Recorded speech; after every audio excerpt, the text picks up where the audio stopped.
cream beer. Barkley gets in the left, so had a cut. Both benches empty. It went on for 5. Some people see Charles Barkley and only remember the loud voice, the controversies, and the fact he never won a championship ring. They think that tells the whole story. They measure him by what he didn't win and call it a day. But to measure him by the lack of a ring is to miss the point entirely. The men who actually battled him, the greatest legends of all time, saw something different. They said they would never see anyone like him. This is Barkley's story as told by his peers and greatest adversaries. It's a story not about a trophy, but about an undeniable respect he won from the best to ever play the game. The story begins in the summer of 1984. Before Charles Barkley and Michael Jordan were global icons, they were college kids fighting for spots on the US Olympic team. It was at those tryouts that Barkley first truly encountered Jordan. Despite being one of the most dominant players at the camp, Barkley was famously cut by coach Bob Knight. He left not just with a chip on his shoulder, but with a story he would tell for decades. When Barkley returned to Auburn, he told his coach, Sonny Smith, about what he had witnessed. When asked who the best player at the tryouts was, Barkley's response was pure, honest awe. "Coach, I just saw the best basketball player I ever seen in my life.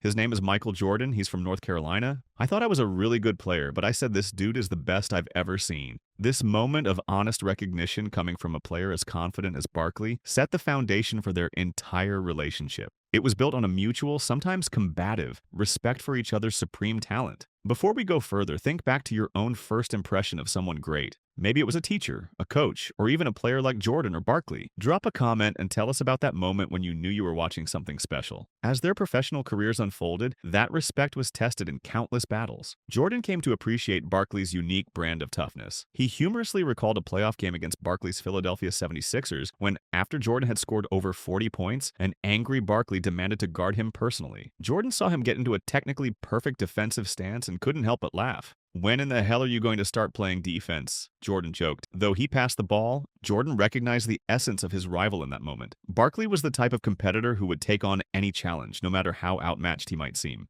It was a display of heart that Jordan, the ultimate warrior, could not help but respect. Their careers reached a dramatic peak in the 1993 NBA Finals. Barkley, now with the Phoenix Suns, was the reigning league MVP and entered the series believing he was the best player in the world. Jordan, however, used Barkley's MVP win as fuel. As he stated in the Last Dance documentary, his mindset was clear. "I was a little bit upset that I didn't get the MVP that year and they gave it to Charles Barkley. But with that said, okay fine, you can have that. I'm gonna get this." The fact that Jordan, a two-time defending champion, felt the need to draw motivation from Barkley's individual award speaks volumes. It wasn't merely a slight. It was an acknowledgement that a legitimate challenger had arrived, one who threatened his undisputed reign over the league. The series became a humbling experience for Barkley. After the Suns lost the first 2 games at home, he shared a rare moment of vulnerability with his crying daughter. "I said, hey, just relax. We're going to be fine, but I gotta tell you something. I ain't never said this in my life, but I think that guy might be better at basketball than I am." For a player as proud as Barkley, this admission was the ultimate concession, a profound acknowledgement of the greatness he was facing. It was the moment he understood that Jordan operated on a different plane. This dynamic, Jordan's intense motivation to vanquish a worthy foe, and Barkley's eventual honest admission of his rival's superiority, was not the typical relationship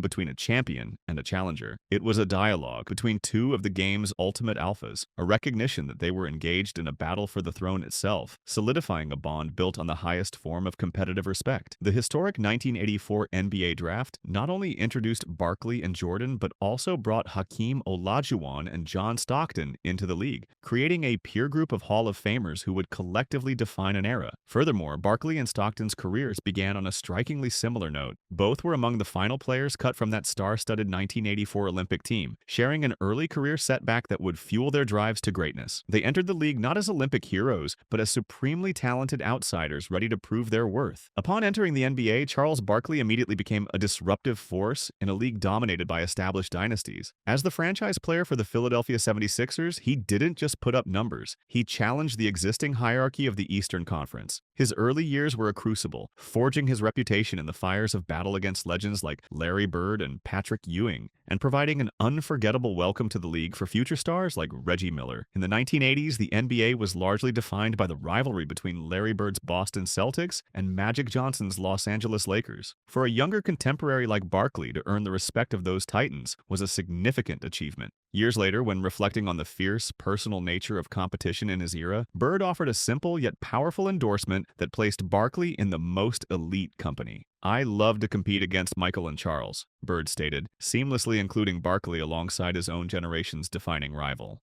This respect was earned through intense on-court clashes. The era was characterized by physical play and sharp-witted trash talk, and Barkley was a master of both. He once famously quipped about Bird's defensive limitations, joking, "As long as Bird's around, I'll only be the second worst defensive player in basketball." This was not a sign of disrespect, but rather a hallmark of the competitive banter that defined the league's toughest rivalries. Beneath the verbal jabs was a clear acknowledgement of a worthy opponent. Bird's inclusion of Barkley in his short list of favorite competitors serves as a definitive statement of the esteem in which he held the round mound of rebound. As one of the most physically imposing centers of his generation, Patrick Ewing had a unique vantage point from which to assess Barkley's improbable dominance. The New York Knicks legend, a true 7-footer, marveled at how Barkley, generously listed at 6'6", could not only compete but often dominate in the paint against players with a significant height advantage. For a guy his size, the things that he could do: rebound the basketball among guys my size, very physical. He was just a competitor. It didn't make a difference who he was going up against.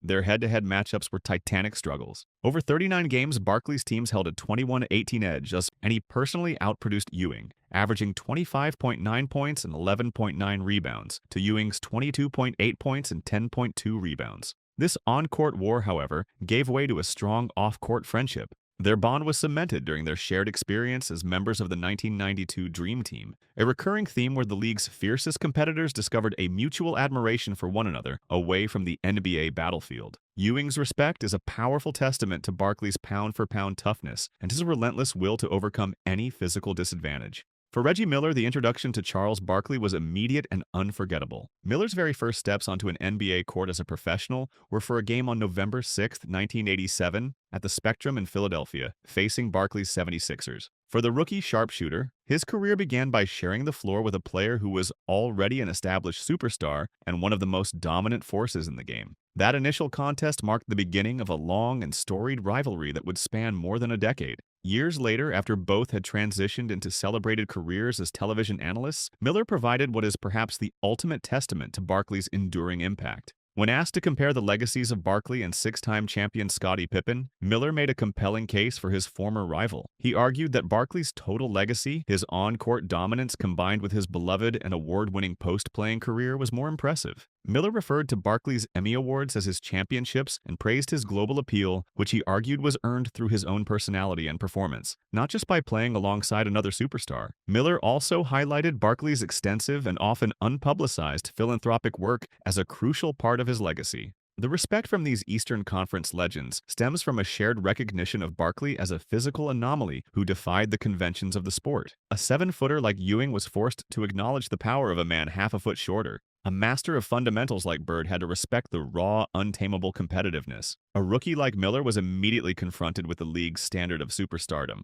Barkley's initial impact was that of a force of nature. He did not fit the physical prototype for his position, yet he produced at a level that was impossible to deny. This compelled his rivals to respect not just his skill, but his extraordinary will to impose himself on the game, a quality that defined him from his very first day in the league. What made Barkley so special was not just his ability to dominate physically, but his complete refusal to accept limitations. In an era where positions were rigidly defined, where power forwards were expected to be tall and centers were expected to tower over everyone, Barkley rewrote the rules. He didn't have the height, he didn't have the wingspan. What he had was something more powerful. He had an unshakable belief in himself and a motor that never stopped running. Every rebound he grabbed over a taller opponent was a statement. Every bucket he scored in traffic was proof that heart could overcome height. His peers recognized this immediately. They saw a player who refused to be defined by what he wasn't, and instead built a Hall of Fame career on what he was, the most relentless competitor many of them had ever faced. This mindset, this absolute refusal to back down, became the thread that connected every relationship he built with his fellow legends. They respected him not because he fit the mold, but because he shattered it.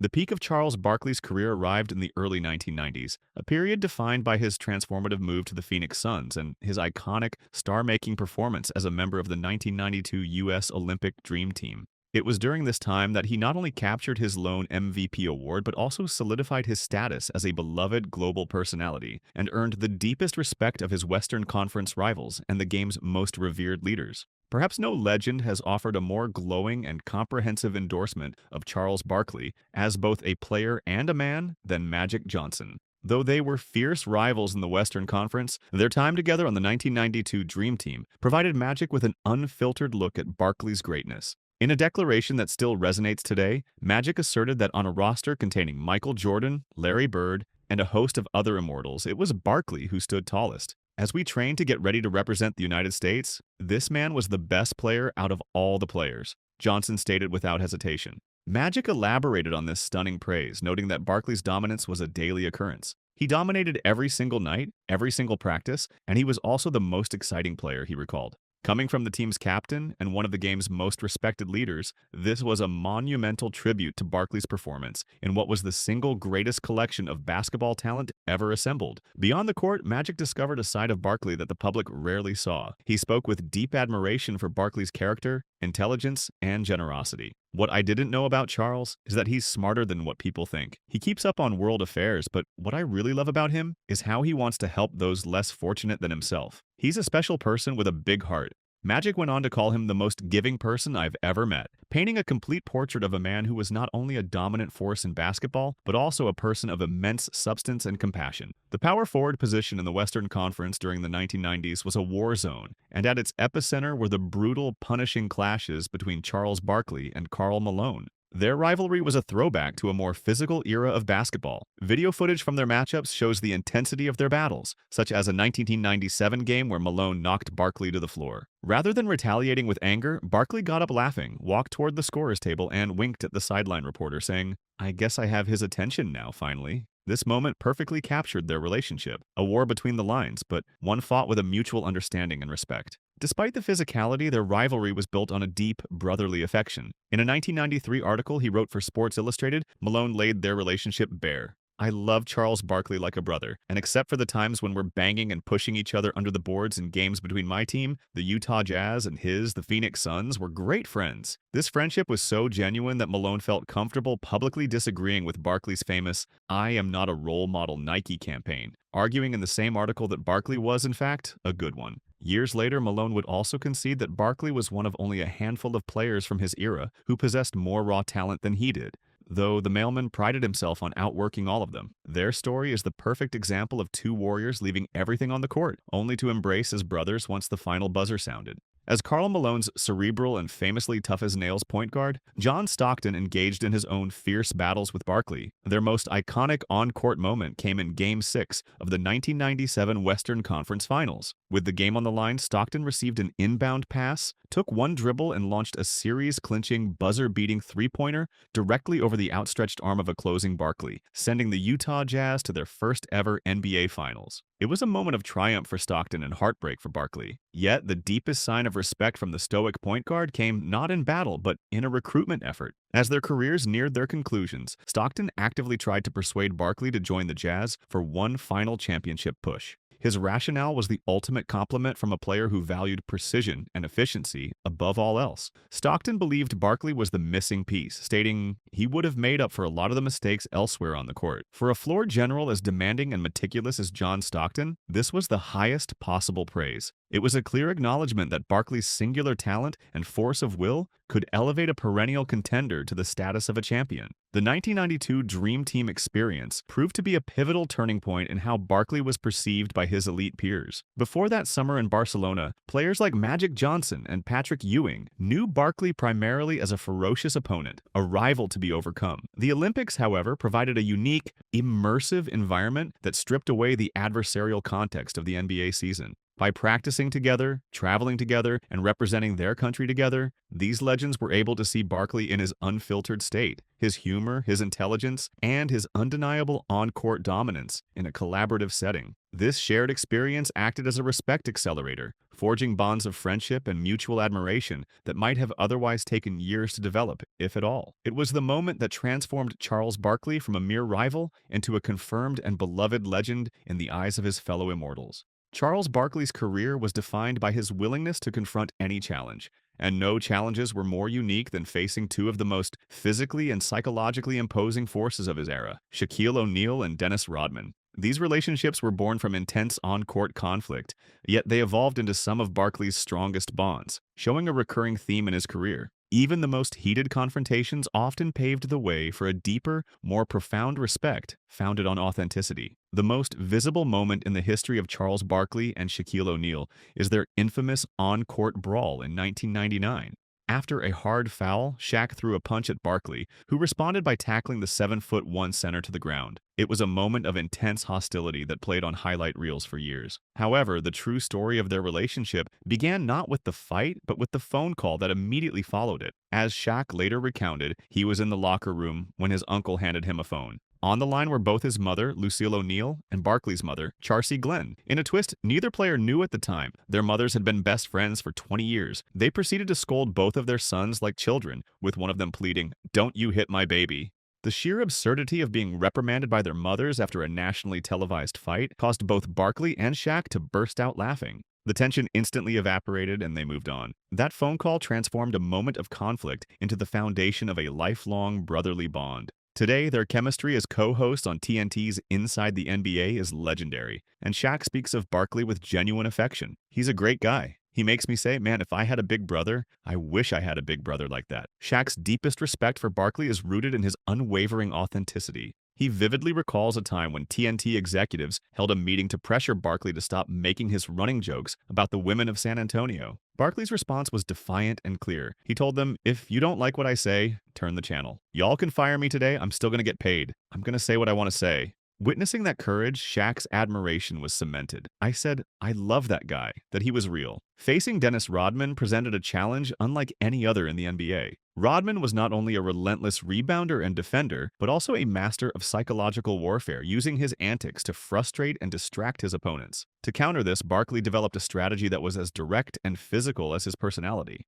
As he later explained, his approach was simple. I'd just punch him as hard as I could in the first 5 minutes, and he'd leave me alone. Barkley explained that Rodman's mind games were only effective against players who allowed themselves to become frustrated. By establishing physical dominance from the opening tip-off, Barkley sent a clear message that he would not be intimidated. This tactic, he claimed, would force Rodman to cut all the antics out and just play. This head-on approach was not born of malice, but of a practical, competitor-to-competitor understanding. It was a form of respect, acknowledging Rodman's unique threat and meeting it with an equally potent response. The respect was mutual. Despite their physical battles, Rodman, in a 1990s interview, named Charles Barkley as one of his toughest competitors encountered. For his part, Barkley has consistently spoken highly of Rodman over the years, both as a player and a person. I like Dennis a lot. I think he is a heck of a player, and I like him as a person. Furthermore, Barkley offered a surprisingly nuanced and positive perspective on Rodman's famously eccentric persona.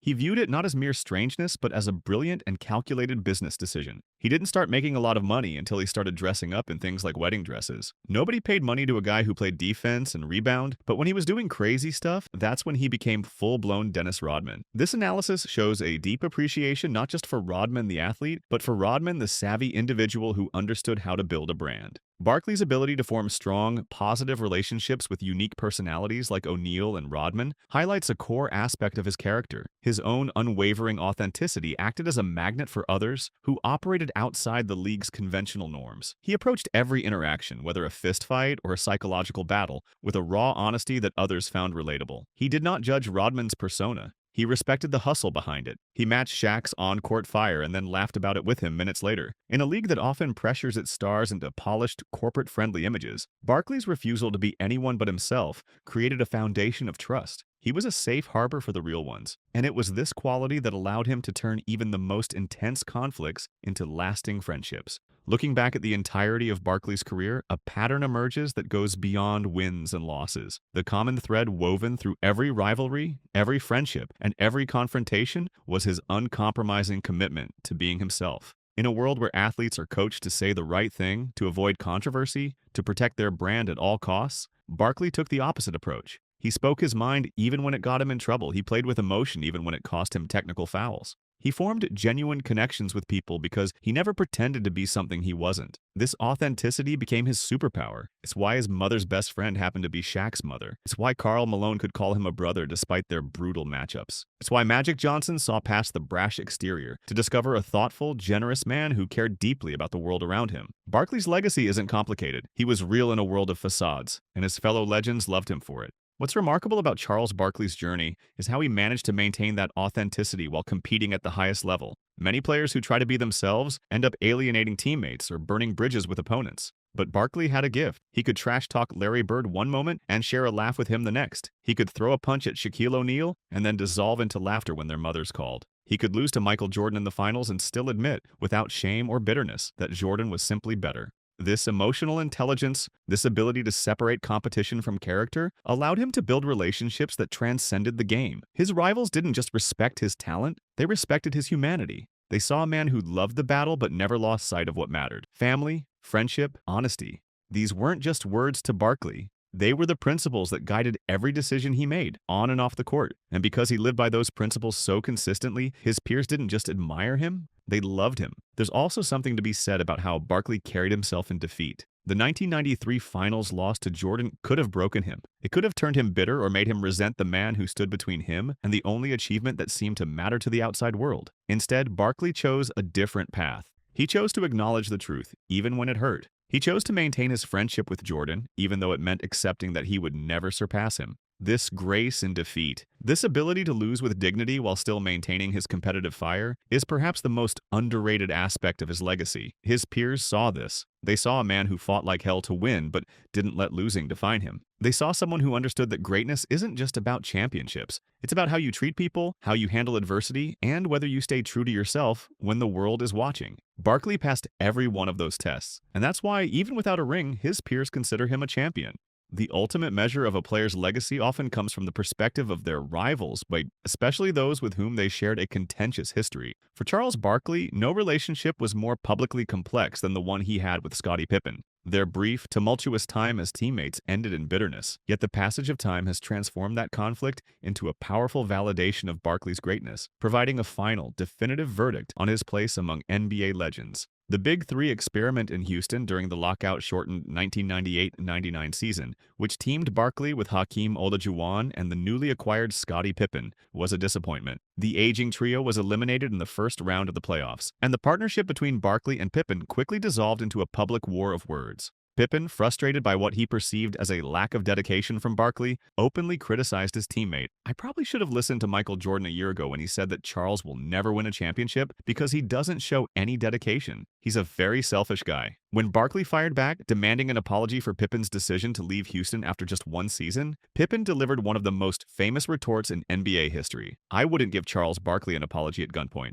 If anything, he owes me an apology for coming to play with his sorry fat butt." The feud was bitter, personal, and seemed to create an irreparable rift between the two Hall of Famers. However, years later, with their playing careers long behind them, that animosity has evolved into a profound professional respect. In a more recent interview, Pippen was asked a question that has followed Barkley for his entire post-playing career. Is his legacy tainted because he never won an NBA championship? Pippen, a man whose own identity is tied to his 6 championship rings, gave an answer that was both surprising and definitive. In Charles Barkley's situation, I would say no. Pippen's defense of his former rival's legacy is the ultimate testament, carrying the immense weight of his own championship pedigree. He elaborated on his reasoning, painting a picture of a legacy that transcends titles. I would say no, because he won 2 gold medals. He helped globalize basketball all over the world. Everybody knows Charles Barkley because he was a heck of a basketball player, a great player, and he probably deserved to win a title. This powerful validation from Pippen serves as the perfect ending to any discussion of Barkley's career. It shows that over the long arc of history, Barkley's undeniable talent, his global impact, and his magnetic personality were so immense that they overshadowed team failures and even personal disputes. To have a 6-time champion and a 1-time bitter rival argue that your career needs no asterisk is perhaps a greater honor than any ring could give. It is the final verdict delivered by a jury of his peers that Charles Barkley's greatness is and always was undeniable. The collective testimony of these basketball immortals paints a vivid and consistent portrait of Charles Barkley. Their stories, from Michael Jordan's initial, awestruck assessment at the Olympic trials to Scottie Pippen's ultimate validation of his ringless legacy, reveal a truth that statistics alone cannot capture. Barkley was more than just a Hall of Fame player. He was a landmark in the history of the sport. To face him on the court was a rite of passage, a fundamental test of one's physical and mental strength against a man who was a walking paradox of size, skill, and sheer will. The accounts of his peers show that while his outspoken nature and on-court battles were legendary, they were merely the surface of a deeper reality. Beneath the conflict, a powerful current of mutual respect flowed. Magic Johnson saw him as the best player on the greatest team ever assembled. Karl Malone loved him like a brother. Patrick Ewing marveled at his heart. Larry Bird cherished the competition. Even in conflict, as with Shaquille O'Neal, a fight could become the foundation of a lifelong friendship built on authenticity. Ultimately, the stories shared by these legends come together on a single point. Charles Barkley's legacy is not defined by what he lacked, but by the lasting mark he left on everyone he encountered. It is a legacy measured not in championship hardware, but in the universal and enduring respect he commanded from the very greatest to ever play the game. He was and remains an original, a force of nature who bent the game to his will and in doing so earned a permanent place in the hearts and minds of his most revered rivals. Which legend story about Barkley surprised you the most? Let us know in the comments, and if you want more stories about the legends of the game, make sure to subscribe. Thanks for watching.